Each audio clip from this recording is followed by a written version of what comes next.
I have been thrifting and I wanted to show you guys what I found at my last two trips to the thrift store.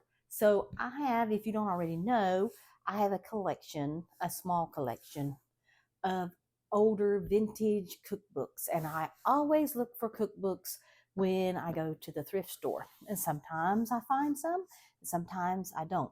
I especially like the older cookbooks from like the 1940s, which are very difficult to find. But I also like anything, 1970s, 60s, and beyond. Once you get into the 80s, which sometimes I'll buy one like that, um, they're not so great for what I like. But I did buy a couple this time, and I'll show them to you here in a minute, that are not especially vintage. But I want to show you this one first. I have a couple of Good Housekeeping cookbooks, and I found this one. Of course, it probably used to have a really nice cover, but it doesn't anymore. And this cookbook is from 1963. So that's a nice older cookbook, 1963, because of the way they teach. They literally are more than just a cookbook. They actually teach you how to cook, how to measure, how to bake, and they break down all of these things. Here in the front of this cookbook, it says how to use our recipes. So it describes all of that. It gives a vocabulary.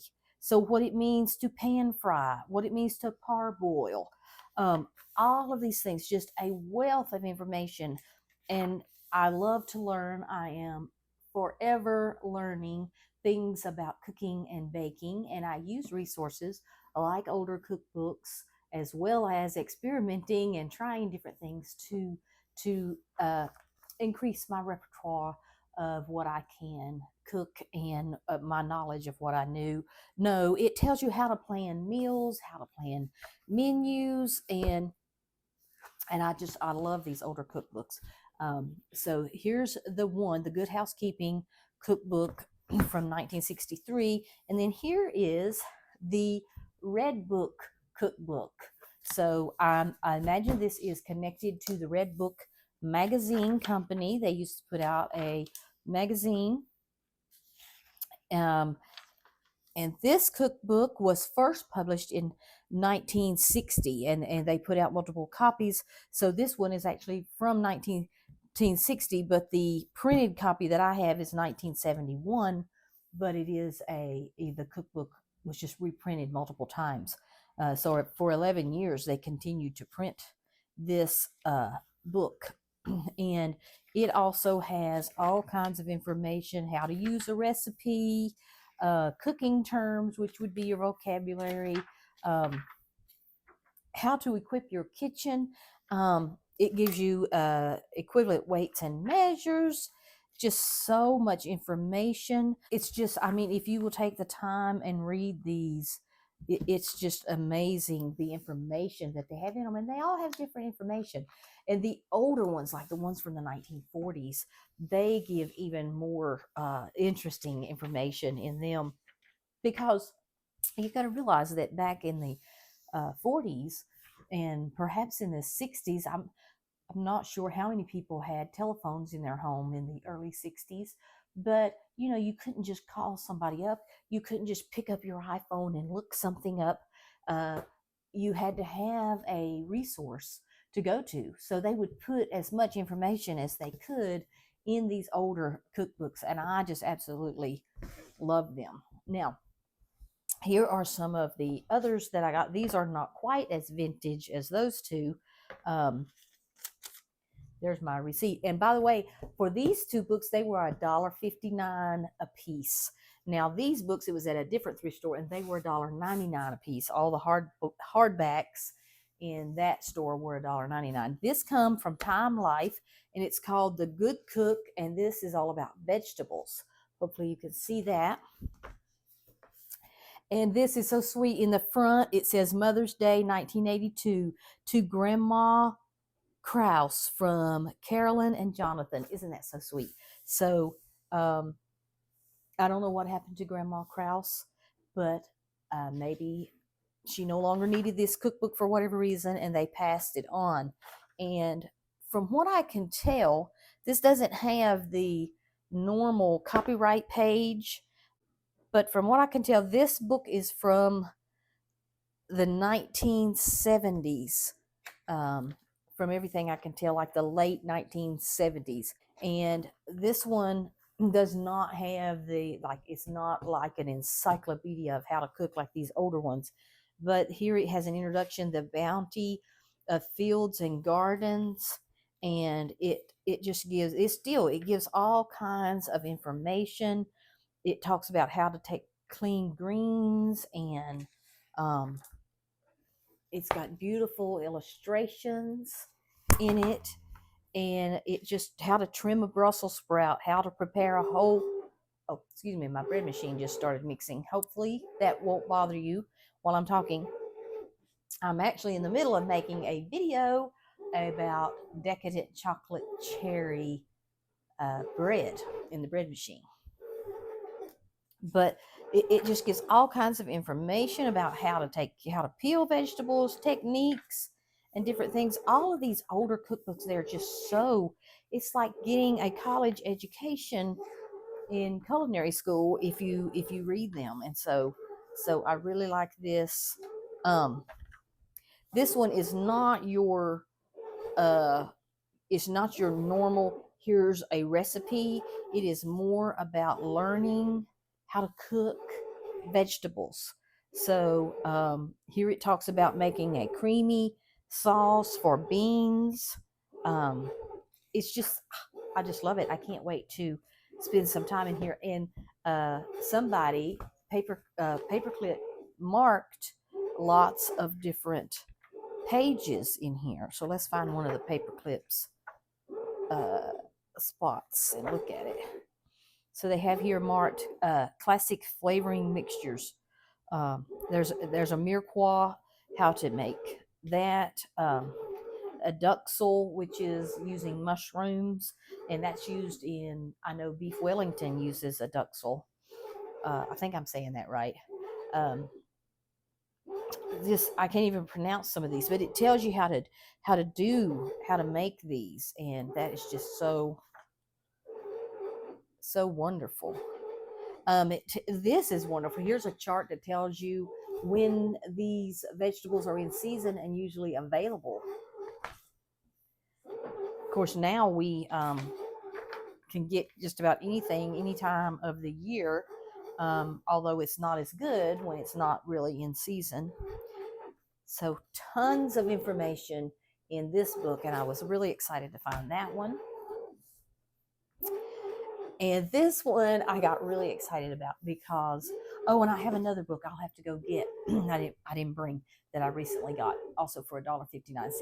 But this one is The Cooking of Provincial France. So this is all about cooking in France, and of course they have the iconic souffle on the front of the book. And I am going to be making some souffles here soon. So this is not actually a cookbook as much as it talks about the history, I guess, and about France, and about the culinary diet of France and traditions. I think I did see some recipes. Yes, there are some recipes here on the side, so that it does have some recipes in it. But I cannot wait to read through this book. I am really excited about this book. Let's see. Let me go to this one next. And this one is Greek. So, Greek Cooking for Pleasure. And let's see. This one, it's not too old, but let me see where this book dates. If it has one. I don't know. Let's see. 1978 is when this one was published. So it has a guide to weights and measures, a review of Greece. It talks about what a Crete is, some other things that I can't pronounce, but it's like gives a history of it. And then here's some fried salt cod and garlic sauce, but it does not give the recipe. So it's mostly talking about the kinds of cuisine they would have, not necessarily the recipe. But over here, then I do get into some recipes. Pickled octopus. Doesn't that sound wonderful? Fried squid, stuffed grapevine leaves, um, cheese triangles. And then we have some soups. There's a split pea puree. I would love to try some different split pea soups. Fish soup. There's just all kinds of Greek recipes in this book. So that is just very exciting. Now here, these are two books that I have that are not that old. Whoa, what was that? That was strange. Oh, it was, there's a sticky place there and it was stuck to that page and it made that loud noise. Okay, this is a Pioneer Woman cookbook. This is a year of holidays. So this one is probably going to be in the 2000s somewhere. This book was first published in 2013. So I knew this wasn't an old one, but because she is just so popular, here lately you see a lot. I've noticed that here lately you see a lot of Pioneer Woman cookware in the thrift stores. So it's that tells me that she has gotten so popular. Her cookware has saturated the market to the point where now people are actually getting rid of some of her stuff. So they've had it and whatever. So you're seeing more of her stuff in the thrift stores now. But so she's got like a deviled egg recipe, and hers, see how different this is? And some of this kind of, I don't mean to sound old, but some of this really aggravates me. So look at this recipe. This is homemade chocolate truffles. I don't know, maybe we could find something more. Well, let's look at the deviled eggs recipe. I don't know if you've ever made deviled eggs, but they're really not that complicated. But look at this recipe. It's like a picture book. And if you look up a recipe online, you're going to find the same kind of thing. It's a picture and a few words and a picture and a few words as you scroll down the page. And it's just not the same as, okay, here is a recipe. You don't even have, like, so up here, I guess it lists the ingredients, but it's more like a picture book. And I just think that is dumbing people down. Pictures and illustrations are beautiful, and I think they belong in a cookbook, but let's not turn the cookbook into a picture book as if we cannot read English and understand directions. That's just my pet peeve. I may edit that out so that I don't offend anyone, but that's just my pet peeve. I don't like what they've done with all the pictures. That's all I'm going to say about that. So this is a year of holidays. And this is dinner time. So there should be some good dinner time recipes in here. And this one is from 2015. Even the contents is by picture icon. Just in case we don't want to read, we can see it's soups and salads and little burgers and and I'm probably not going to like a lot of these recipes, but I thought, you know what? I think historically these would be good to have because she is very popular, and I'm not trying to be critical. I'm nothing against her. I'm just talking about modern. That's why I like the older cookbooks. Let me go get the other book that I forgot. So here I have the other cookbook, and this is by Julia Child. My only problem is, and I only gave $1.59 for this book as well.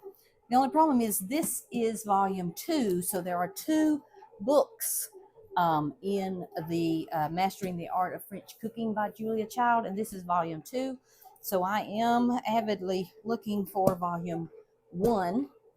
I haven't found it yet, but I couldn't resist but get this one. I really need volume 1 because there are places in her cookbook where she refers to a recipe or a process in volume 1. So the only way for me to know how to do that would be to have both volumes. But Julia Child's recipes, I really love them because now a lot of it is stuff that I wouldn't normally cook or normally eat, but I love her cookbook and her shows that she did on TV because she wanted to teach the average housewife how to do all of these uh, techniques and recipes that she loved, that were, most of them were from France, they were French influenced. And her husband, in the book, this book has uh, illustrations that have been drawn, and her husband Paul did the illustrations. um, but one thing I love about Julia is she did not, a lot of your modern cookbooks, a lot of your TikTok reels, and those kinds of really popular recipes, they are not tried and true. And those people are just putting out recipes in order to get views. And I know because we have tried some of them here that were really popular, and they were nothing like they show on the reel, like the cottage cheese bread and um, different things. It's just, it does not. Yeah, maybe they must be leaving something out to make their video move really quick. I don't know that, or maybe they're not showing you the true end result of what they got. On all of my videos, I show you exactly how I do it and exactly what the end result look like, and I tell you everything you need to know. If you follow all the steps and watch the entire video, you can do exactly what I do. But a lot of your modern cookbooks and people that are just wanting to, go viral or want to be popular, they don't care if the recipe works or not, or if you can be successful with that recipe. And Julia Child, she did care about that. And that is one reason I really love her uh, teaching on how to cook. And she's she's just fearless, and she wasn't afraid to show you her mistakes. And she tells you, if you follow the techniques and everything they describe in the book, that you will be successful. And I love that. So that is my latest recipe book thrift store haul, and I'm so excited to have them. Let me know in the comments below if you would love to see me cook some recipes from my vintage cookbooks. My husband tells me that when I cook recipes from these vintage cookbooks, and he's talking about the really older ones, he said it just seems to taste better. And they do. They have wonderful flavor, and they're just good recipes. So let me know in the comments below if you're interested in anything like that. God bless. Bye bye.